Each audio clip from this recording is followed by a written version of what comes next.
Joining me now, Shaniqua McClendon, Vice President of Political Strategy at Crooked Media, and political commentator Ashley Pratt-Oakes. Good to see you both again. So, Ashley, the new ABC Ipsos poll has Harris up 52 to 46% with likely voters. It's Labor Day weekend. We're in the final stretch now. Any concern that Harris could be hitting a peak? I mean, how does she keep this momentum going?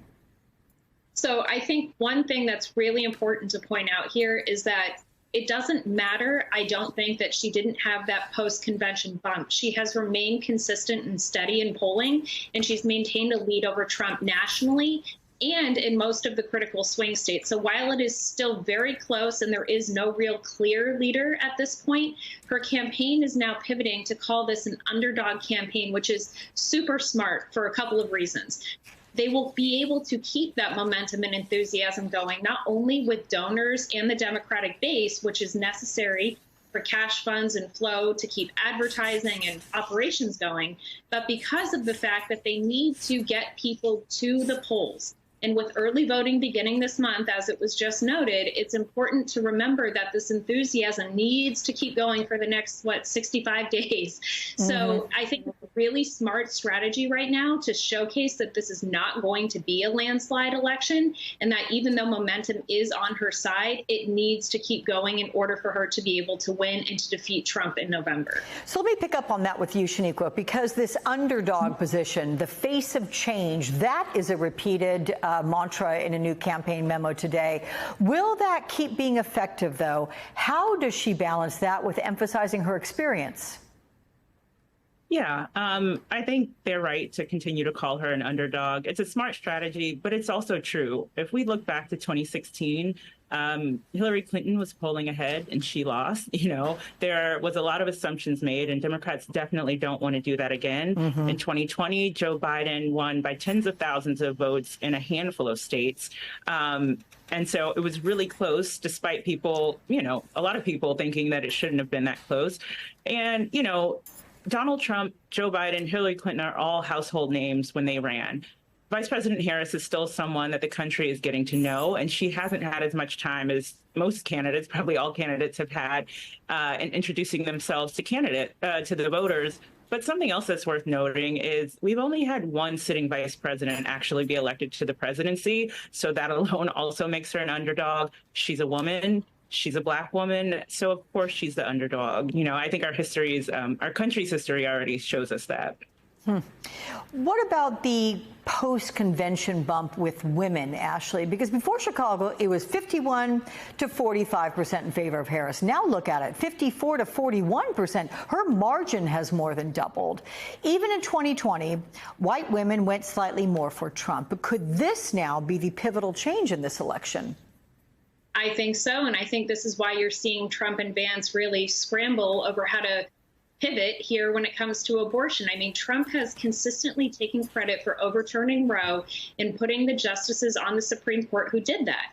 So now we're going to flip-flop and say, oh, well, I don't know.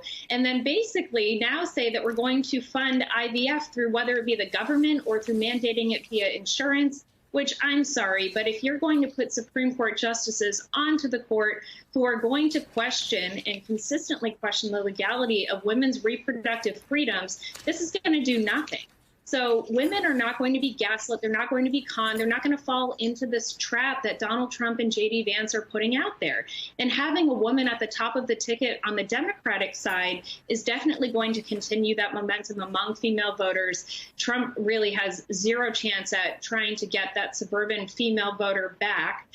That did, I think at one point back in 2016, maybe tip the scales a little bit in his favor, but now they seem to be fully in Kamala Harris's camp, which is a good thing. It's not just a never Trump vote. It is a vote for change, and it is a vote for freedom, which is exactly what was, I think, portrayed at the DNC, and women completely understood that messaging and understood that it's our body, our choice, and our right and our future. And that's exactly where messaging is spot on by the Democrats right now. So, Shaniqua, there's a New York Times opinion piece which discussed how Harris is not calling attention to the racial and gender barriers that she's breaking, but letting the obvious speak for itself. Carol Moseley Braun, the first black woman in the Senate who ran for president back in 2004, said this: "Nobody wants to hear, 'I'm the first, I'm the first, I'm the first.' What they want to hear is what you're going to do for them." Do you think that has been the secret to Harris's success, making this about voters, not about her, which, of course, begs this question: is Donald Trump remotely capable of doing that? Yeah, no, he is not capable of not making it about himself. And he's not even capable of not making it about Kamala Harris's race or gender. But I think we are seeing that he's continued to talk about, her gender and race, and it's not helped him. So, it's smart on her not to focus on that. We can see that she's a woman of color. We can see that she's of color and a woman. But what people want to hear from her is, what are her policies? What is she running on? How does she serve as an alternative to Donald Trump? We've already seen Donald Trump in the presidency, and she's able now to focus on making a contrast. We've had a black president before. We've had a woman nominee before. Again, she doesn't need to focus on that for the rest of us to know that it's true. It's something that makes me really excited to be working to help her get elected, but it's not something I feel like I need to focus on when we're talking to voters and trying to get them turn out. Let me ask you about this, Shaniqua, because Harris is preparing for her debate with Donald Trump. That's a week from Tuesday. We've learned that she's really aiming to get under Trump's skin. And I spoke with Congresswoman Jasmine Crockett about that yesterday. Here it is. She wants to appear as if she is the adult in the room, and she is.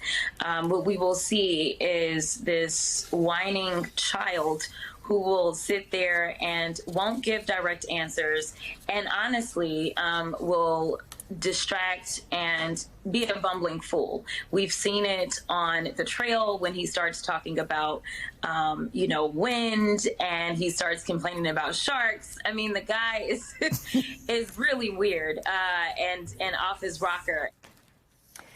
Will Harris be able to call attention to Trump's lies and his rambling word salads in a way that Joe Biden couldn't? Yeah, and I think a lot of people are going to be watching for that exact reason. We all know that the debate between Donald Trump and Joe Biden is why Joe Biden is no longer running for president. And now everyone wants to see, how will Vice President Harris measure up to Donald Trump in a debate? But I think most voters already believe that Vice President Harris is going to win, and namely because when he lies, she's going to be able to point that out immediately and not have to wait for fact checkers to come around after. She can point out the lie right there, and he'll, hopefully be pressed by moderators on it and have to respond to it. And we know he's going to lie. He's also very undisciplined. As the Congresswoman said, he, is going to bumble through things. He's going to be incoherent, and Vice President Harris will seem like the adult in the room. So it'll be a really great opportunity for, voters to be able to see, how do these two compare to each other standing side by side on stage. And we already know that Donald Trump cannot really control himself around women in other parts of his life, but definitely in this election. We saw in 2016 how he was around Hillary Clinton, and I think we're going to see the same thing again. Okay, Ashley, I'm going to presume that you agree, but give you the final word on this. Yeah, I think she's going to completely wow us on that debate stage. She is not only such an articulate speaker, but a great debater. And we really saw that come through in the 2020 presidential elections as well. So I think we're really going to see her shine in this particular venue, especially as she tries to combat a lot of Trump's lies. Okay. Shaniqua, Ashley, it's good to see you both. Thank you so much.